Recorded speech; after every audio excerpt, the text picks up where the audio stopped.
আচ্ছা, মেটেরিয়াল নাউনের পরে যে এই ভিডিওটা, সেখানে আমরা বলেছিলাম নাউনের তো ৫টা ভাগ: proper noun, common noun, material noun, collective noun এবং অ্যাবস্ট্রাক্ট নাউন। তো আমরা আগের ভিডিওতে কি শুনেছিলাম? মেটেরিয়াল নাউনটা ৩ নম্বর অবধি। ৪ নম্বরে কালেকটিভ নাউন। কালেকটিভ, দেখো কথাটার সাথেই শব্দটার সাথেই কালেকশন ব্যাপারটা জড়িয়ে আছে, সমষ্টি। তো কোন নাউনগুলো তাহলে কালেকটিভ নাউন? যখন একটাই শব্দের মধ্যে একটাই নাউন, একটাই বিশেষ্য পদ, কিন্তু তার মধ্যে তার লুকিয়ে আছে অনেকটা অংশ। লুকিয়ে নেই, ওটা আমরা ওভাবে বলছি যে একগোছা চাবি। আমরা বলছি কিন্তু চাবি কি, KEY, কিন্তু এক গোছা, অর্থাৎ গোছাটা এক হলেও তার মধ্যে একটাই গোছা হলেও তার মধ্যে চাবি কিন্তু অনেকগুলো, তাই তো? এরকম অনেক শব্দই আমরা ব্যবহার করি কথা বলতে, সব ভাষার ক্ষেত্রেই। তো সেগুলো একটু একটা লিস্ট আমি তোমাদেরকে দিচ্ছি।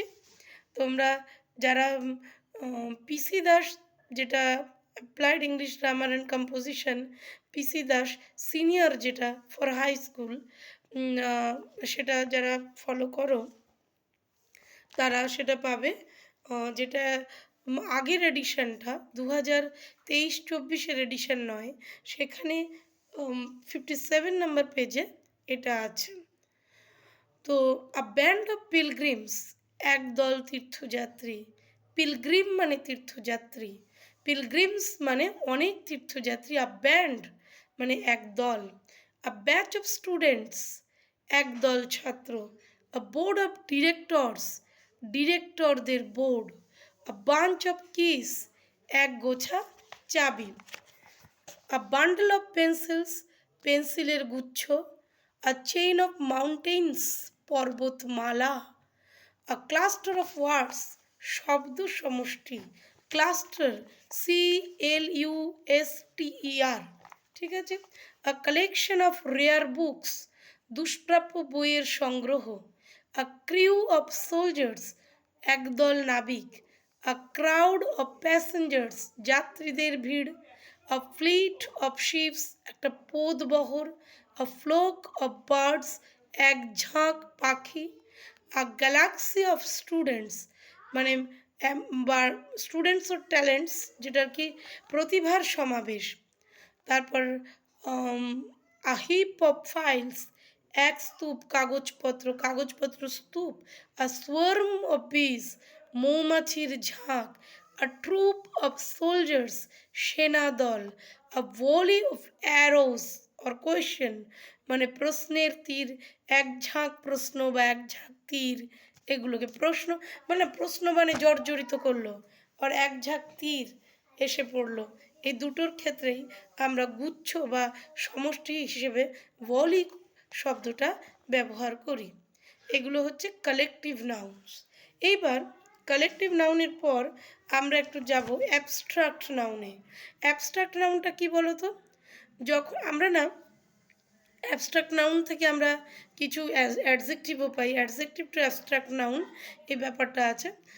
মানে কিছু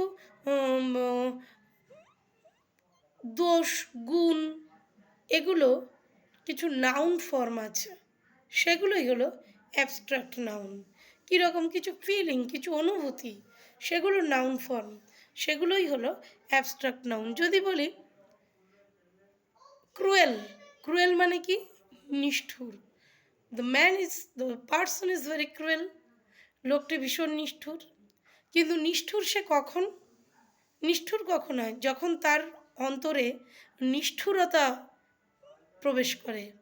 নিষ্ঠুরতা, এটার ইংলিশটা কি হবে? ইংলিশে আমরা কি বলবো?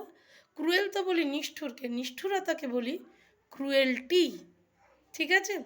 এরকমভাবে ধর সরি, দুঃখিত, ভীষণভাবে বলি আমরা। আবার এই দুঃখিত কখন হই? অন্তরে দুঃখ থাকলে তো দুঃখিত হই, তখন আমরা বলবো দুঃখকে কি বলবো? সরো, অন্তর জমে গেলে তখন আমরা সরি হই। ঠিক আছে? আচ্ছা, এরপরে বলো, চলো কষ্ট, ভীষণ কষ্ট করেছে, হার্ডওয়ার্ক। হার্ডওয়ার্ক করা কখন করতে হয়? যখন তার চলার পথে কষ্ট আছে, অর্থাৎ হার্ডশিপ। এরকমভাবে কতগুলো বলবো, বহু আছে।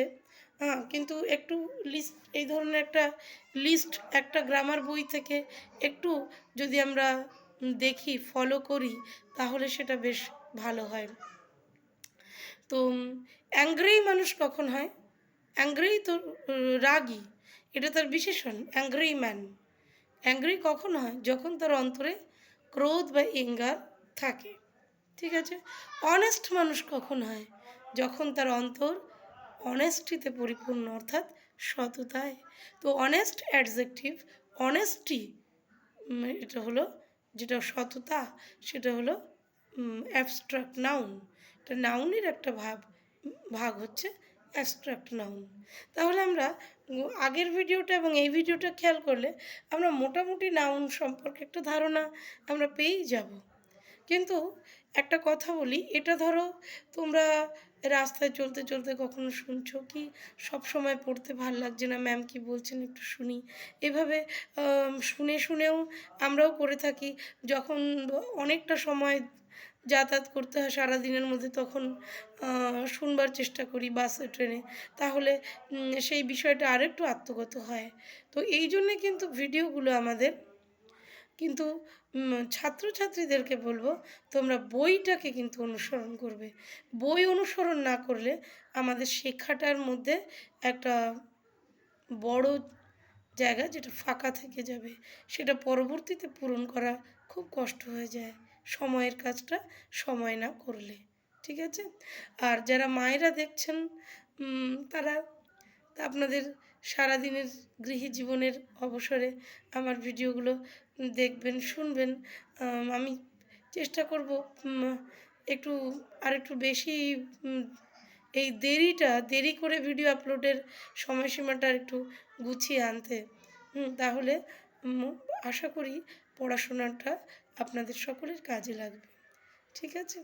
প্রোনাউনটা এখানে বলা হলো না, আবার পরবর্তী ভিডিওয়ে আমরা প্রোনাউনের আলোচনা করব। ঠিক আছে?